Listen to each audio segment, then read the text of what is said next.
Okay, so for about 40 years, radium was the miracle cure. Doctors prescribed it. The rich drank it by the bottle. Women rubbed it on their faces to literally glow at parties. It was in the toothpaste, the chocolate, the drinking water, even the makeup. There was just one tiny problem. It was quietly killing every single person who touched it. So today we're meeting the people the radium craze destroyed: a champion golfer, a brilliant inventor, the woman who discovered it herself, and the con man who got exactly what he deserved. Buckle up. This one is a body count. First up, the radium girls. Young women hired to paint glowing watch dials, taught to lick their brushes to a fine point. Lip, dip, paint hundreds of times a day, swallowing radium with every stroke, and their bosses swore it was completely harmless. Within a few years, their teeth fell out and their jaws literally crumbled. Meanwhile, the company's own chemists handled radium behind lead shields, in masks. They knew. The girls at the tables were told there was nothing to fear. Dying, some too weak to raise a hand in court, they sued anyway, and won the right for every worker to sue over a job that poisoned them. They're buried across America, and their bones are still radioactive today, quietly ticking beneath the grass. Next, Eben Byers. Rich, handsome, champion golfer. His doctor told him a radium tonic called Radither would boost his energy and his virility. Eben loved it. He drank nearly 1,400 bottles of glowing radioactive water. Yeah, 1,400. Then his teeth started falling out. Then chunks of his jaw. Doctors removed his entire upper jaw and most of the lower. Holes opened in his skull. He wasted away to under 90 pounds, still insisting Radither had done him a world of good. When he died in 1932, the Wall Street Journal ran the headline: "The radium water worked fine until his jaw came off." He was buried in a lead-lined coffin. Decades later, they dug him up to study him, and his bones were still blazing with radiation. Case 3, Sabin von Sautschocky. He's the genius who actually invented the glowing radium paint the dial painters used. He built an empire on that eerie green glow. He thought he'd given the world a gift, but he'd been handling raw radium for years. His fingertips had to be amputated. His own invention was eating him alive from the inside, the very glow he'd created now killing its own maker. He died in 1928 of radium poisoning, killed by the exact substance that made him famous. And here's the grim irony. His own body was so radioactive, it was later used as evidence to prove just how deadly his invention really was. Case 4 is the big one, Marie Curie. She literally discovered radium, coined the word radioactivity, and won 2 Nobel Prizes. She carried glowing tubes of it in her coat pocket because she loved how they lit up her desk in the dark. All that radiation destroyed her blood. She went nearly blind, her body giving out from decades of exposure she never protected herself from. In 1934, the woman who unlocked radium's power died from it, aplastic anemia, radiation poisoning. And get this, her notebooks, her cookbook, even her furniture are still so radioactive that they're kept in lead-lined boxes. If you want to see her lab notes today, you have to sign a waiver and wear protection.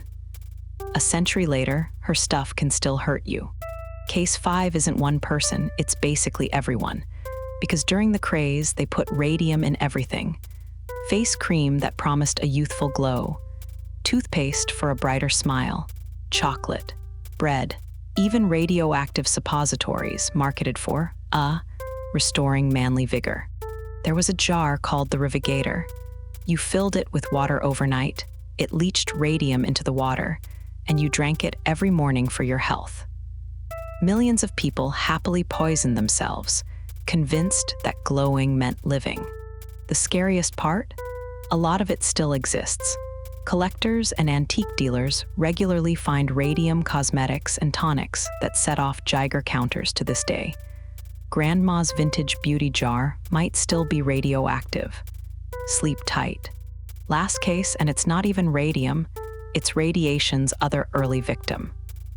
Meet Clarence Daly, Thomas Edison's assistant, who spent years testing X-ray machines, sticking his own hands in the beam over and over to see if they worked. His hands burned, then ulcerated, then turned cancerous. First one arm was amputated, then the other.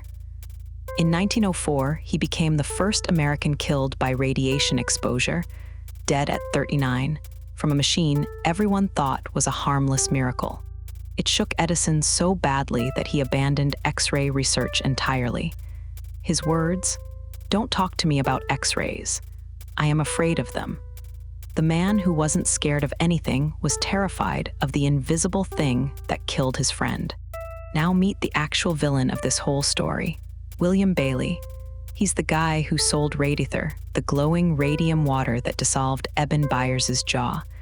There's just one small problem. Bailey wasn't a doctor.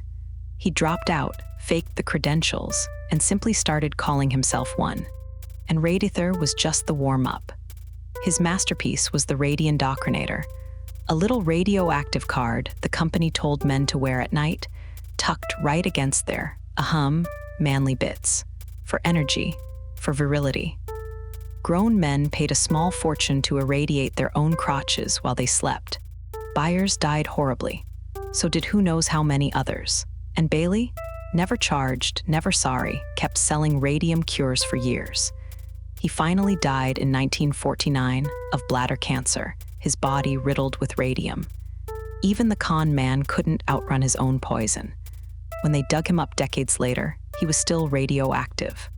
Now, you'd assume humanity finally learned its lesson. You would be very wrong, because people didn't just drink radium, they bathed in it. Radioactive hot springs and radium spas became luxury health retreats, where the wealthy paid top dollar to soak in glowing, radon-rich water. Then it got truly unhinged. In Montana, they opened radon health mines, old uranium mines where people would sit underground for hours, breathing in radioactive gas, dead certain it cured their arthritis. Whole families, folding lawn chairs, deep inside a radioactive cave. And here's the part that'll genuinely break your brain. Those radon health mines are still open today. Right now, in the 21st century, people are paying money to sit in radioactive tunnels for their health. 100 years and a mountain of corpses later, the glow still sells. So radium was never a miracle. It was a slow-motion massacre, sold in a pretty glowing bottle. Every single person it killed is the reason we now know exactly how deadly it is.